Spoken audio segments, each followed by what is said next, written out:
Welcome, everyone. Thank you so much for joining us for this session where we're going to talk about EHR optimization. It's my pleasure and privilege to welcome Josh Weimer, RN here. He is the Chief Nursing Informatics Officer for the Southern California region of the U.S. Navy. Josh, thank you so much for joining us today. Thank you for the warm welcome, Mark, and it's a privilege to be here. And before we go any further, I just want to also, as always, thank you for your service to our country. You're too kind, Mark. And I do also, before I get started with my conversation with you, I'd like to say that the views that I'll express here are my own and do not necessarily reflect the official policy or position of the Navy, the Department of Defense, or the U.S. government. Absolutely. So very briefly, just tell us a little bit about your role, and then we will talk about EHR optimization. Sure. So thank you again. It's absolutely a privilege to be here. 18 months ago or so, we were in person in San Diego right before COVID lockdown hit us. So thank you again.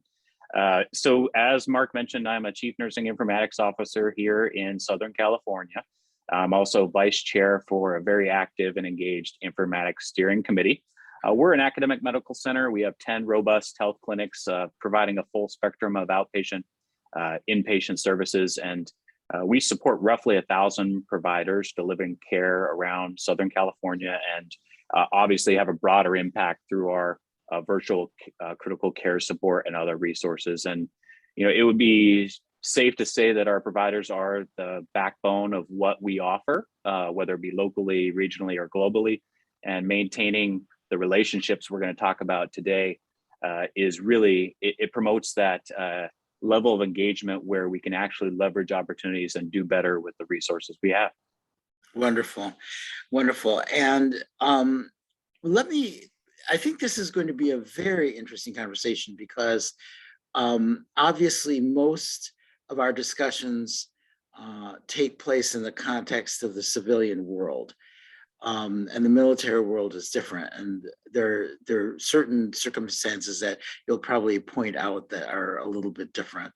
I myself just love that you can tell people what to do. That is the greatest thing on earth, telling people what to do. But a little levity there. Tell me though, let's talk about, as you know, of course, across the US healthcare system in general, we're trying to move now into full optimization of EHRs. We went into that initial implementation phase, and then a lot had to be fixed, and it took years, honestly. Now we're figuring out what one can do with EHRs, and the potential is tremendous. If you can link them to analytics, you can do astonishing things now in terms of taking care of whole populations of patients, in terms of looking at a broader picture beyond the individual clinician sitting with the individual patient. There's so much possibility. Tell me a little bit from an armed services perspective, advantages and maybe a few disadvantages, but advantages that you have as you pursue EHR optimization in your context, the context of your work. Sure, and I think that's a great question, Mark. I would actually take a step back and again highlight this as my personal and professional perspective. But second of all, even if you are in a linear organization and you highlighted kind of the cultural impression of the military and any component of what we do, whether it be IT, healthcare, or otherwise, I think that authority structure actually puts more onus on us to be collaborative and to seek out those partnerships. And so, it would be remiss for us to say that it is as clean cut and linear as, might be the impression. But I think your question highlights the need to have a set of defined priorities and be able to cross-level the resources and support across an enterprise. That's not unique to the military. That's something that all of our civilian partners also experience. And ultimately, this is all about those relationships, whether or not whatever your authority structure is, facilitating effective two-way communication where the clinical users not only feel supported, but they know they're supported by their IT team. And that experience they have within the EHR is understood, and that we actually take what they bring to us. That's wonderful. So in other words, you do actually need to pursue buy-in, even in your context. Yeah, and knowing that they're being heard, whether you're talking about a physician, a provider, or a clinician, it ultimately helps with that better feedback, right? And the requests that come down from an informatics or a governance structure. So leadership can actually affect real support and effective change with the high quality, high fidelity feedback as it relates to current clinical practice and your actual clinical systems. And I think that has to be the focus, that actual patient facing individual, whoever they are, optimizing that. Wonderful. So what are some of the current biggest challenges that you're facing in your role as you pursue HR optimization, and how are you overcoming those challenges? Sure. So that's a broad, we would be here all day if we wanted to answer that effectively. But I think it kind of goes back to what's already been mentioned: relationship management, making sure that the physicians and the provider teams are valued and they're vested partners with the optimization of EHR processes, and then being open to creative and or system level input from all levels of your clinical teams. I'm a proponent that the good ideas, the solutions to enterprise problems exist within anyone listening here. I propose that those solutions exist within your system already. It's just a matter of getting out there and absorbing, acquiring, implementing that feedback. And I think that integrating that feedback into your change processes. And when physicians, providers, clinicians of any stripe share something that's worth contributing and worth integrating into your system, I think we need to recognize those individuals for that contribution.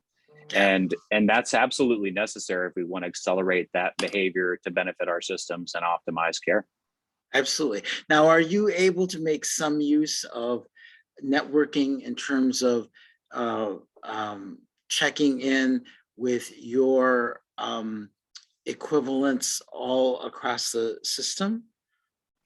So that is something that we are fantastic at, and I cannot say enough positive about our individual enterprise.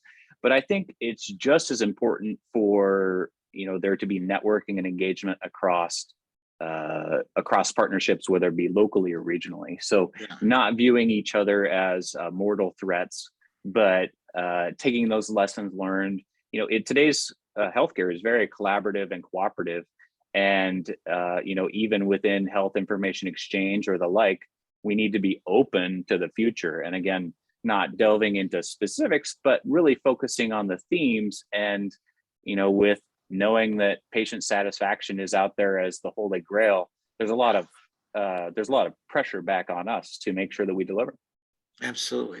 So why don't you share with us just 2 or 3 examples of areas that you're moving forward and where you're advancing in this broad area? Sure. So just broad strokes, I think, again, making sure through our governance processes and with all levels of our clinical systems that we are actually listening to the stakeholders. If you listen, there are a lot of signals. And I think that it starts with your patient portal. It starts with satisfaction on those components. It continues with listening to those physicians and providers. And like I said, making sure that they are given the platform.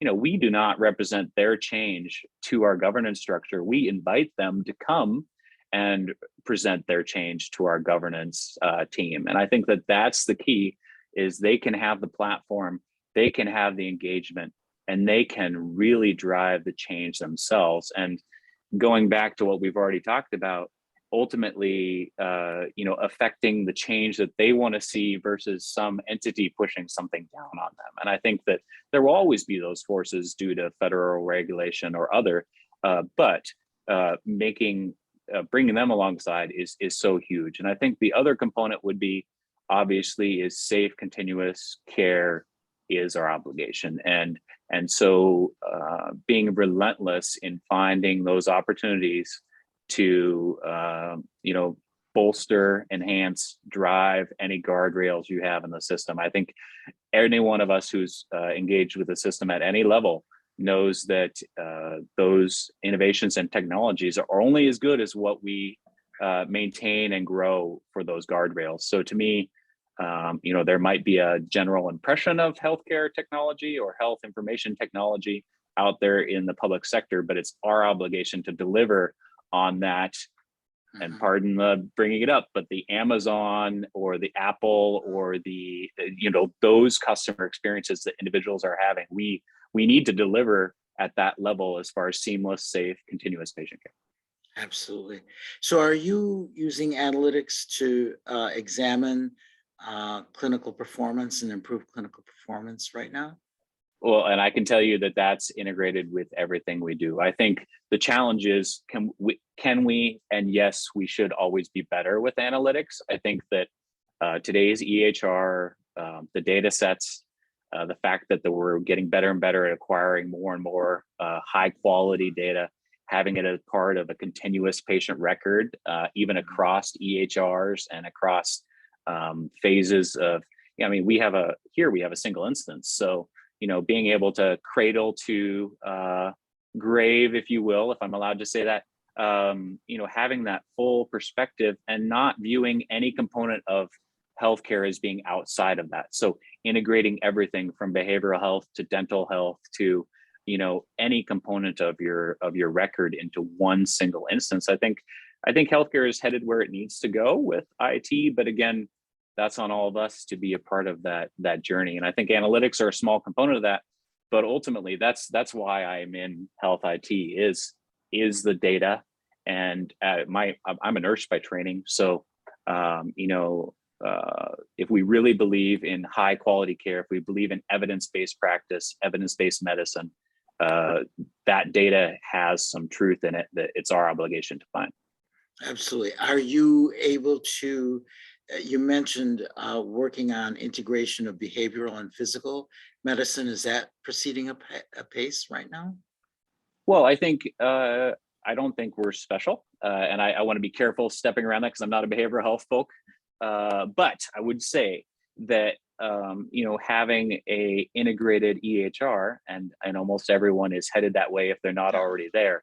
That is an important component, right? Because we are going to have certain parts of a behavioral health record that aren't visible to the general provider population even, or the patient themselves, but having that component acknowledged and integrated into the physical medicine and the other components of care, whether it be community health or otherwise, is going to be a part of where we go. And obviously, behavioral health, wellness of all types is a focus. And I think we can thank the EHR for moving us in that direction, because now we can look at holistic data. How much we do and how much we integrate that is on all of us. Right. As you look toward full integration, what are the challenges there? Are they mostly process? Are there technological challenges? Well, I think there's always an opportunity to push the EHR closer to the patient, right? And so I think portal technologies, I think that bedside care, no matter what brand of bedside care we're talking about, physician, provider, or clinician, when we're talking about all of the other supportive and/or, I hate using the word ancillary, but let's go with supportive structures that exist with imaging and laboratory and ultimately with a lot of the surgical interventions that are out there, whether it be the genetic component or the implants that we are so incredibly fortunate to have in a modern, evolving, innovating society. I think that that's the component I'm excited about for the future, is how do we make those all play together? And as somebody who appreciates classical music, we all know when the symphony is doing the right thing, right? And so we want to make sure to bring everyone along so that it works in that way. Yeah. Well, I very much love classical music. The analogy that's interesting is, if you're talking about a symphony, you have a conductor and you have players. Sometimes I think that the way that healthcare IT evolves forward is more like chamber music, where you have 8 soloists who somehow have to mesh together, right? And as you mentioned, all your clinicians have to be on board with you. As in the civilian world, they have to feel buy-in, and they have to feel that they have an investment in the process, that they're leaders in the process. Have you had really good support from senior commanders in terms of bringing everyone together and making sure that they're all sitting at the table together and it's not just fragmented initiatives? Well, and I think, again, I just need to be very careful. This is my personal and professional opinion, but I think, yes, we are not lacking for support from our chain of command. I think it should be like that in any organization. I think the challenges, again, speaking from my perspective, are always going to be similar. It starts with, the strategic planning. It starts with the selection of hardware. It starts with the integration of systems and hardware with your teams. It starts with really good change management.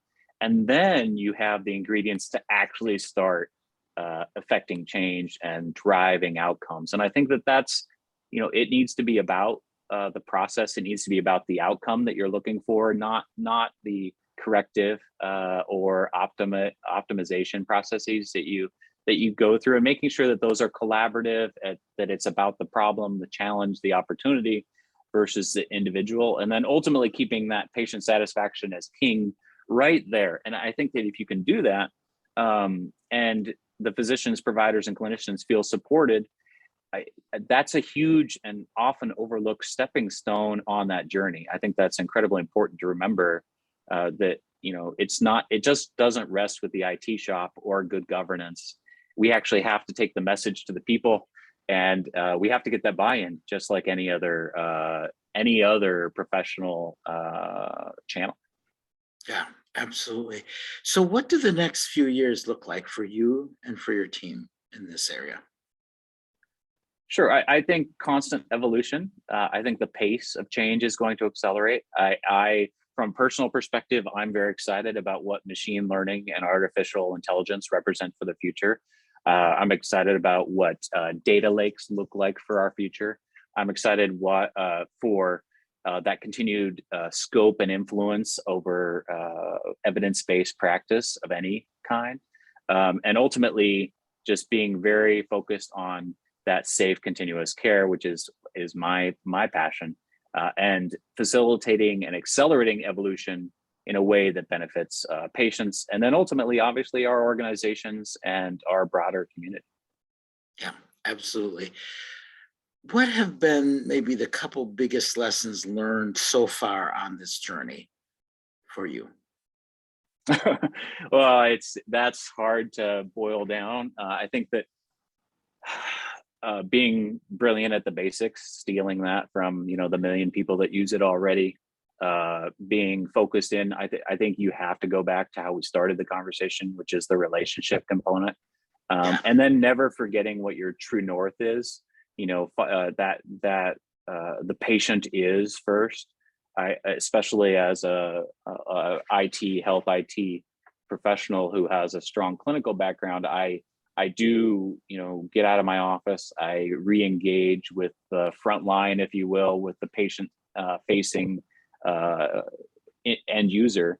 And I think that is really where we need to stay. I think it's too easy to climb into the innovation train and forget to get out at the next stop and engage with who you're having an impact on. And I think that the ability to grow and facilitate those individual end users into adaptive and collaborative co-conspirators, if you will, on your journey is going to be what sorts out the winners and the losers.